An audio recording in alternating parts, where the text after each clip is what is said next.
வணக்கம் மக்களே. இன்றைக்கி நம்ம பார்க்கக்கூடிய கோயில் வந்து அருள்மிகு கன்னிமுடியாசோர் திருக்கோயில் வீரபாண்டி.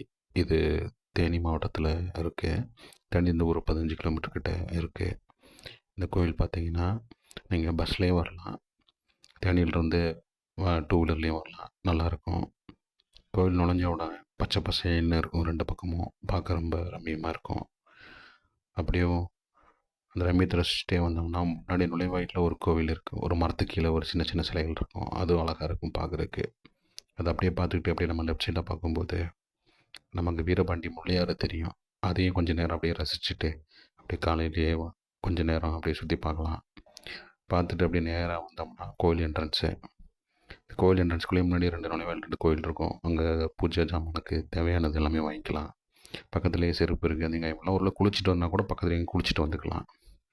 அப்படியே உள்ளே நுழைஞ்ச உடனே பார்த்தீங்கன்னா கோயில் ஒரு சின்ன சின்னதாக இருக்கும். அங்கே வந்து விளக்கு ஏற்றுறதுக்கு உண்டான இடங்கள் எல்லாமே இருக்கும். ஸோ இன்றைக்கி வந்து பார்த்திங்கன்னா அமாவாசை முன்னிட்டு நான் என் ஃபேமிலி எல்லா பேருமே போயிருந்தோம் அந்த கோயிலுக்கு.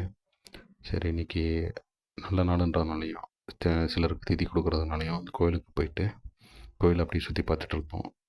அப்படியே உள்ளே போய் பார்க்கும்போது கோயிலில் சில தமிழ் கல்வெட்டுகளும் இருந்துச்சு பக்கத்தில். அது அந்தளவுக்கு படிக்க தெரியல, பட் ஓரளவுக்கு ட்ரை பண்ணி படித்து பார்த்தோம்.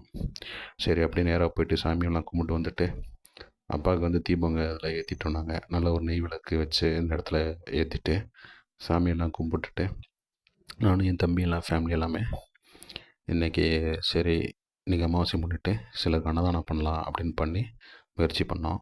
ஸோ அங்கேருந்து தேனியிலேருந்து வரும்போதே ஒரு 50 சாப்பாடு கிட்ட வாங்கிட்டு வந்துட்டு ஒவ்வொருத்தருக்கும் தண்ணியும் வாங்கிட்டு அப்படியே எல்லாத்துக்கும் கொடுக்க ஆரம்பித்தோம். அப்படியே இன்றைக்கி ஃபுல்லாக எல்லாத்துக்கும் கொடுத்துட்டு அப்படியே இன்னையோட டே வந்து முடிஞ்சது. சரி, அமாவாசை முன்னிட்டு இறந்தவங்க திதியும் கொடுத்தாச்சு, அப்படியே அன்னதானமும் பண்ணியாச்சு. வேறு வீடியோவில் பார்க்கலாம் ஃப்ரெண்ட்ஸ். பாய்.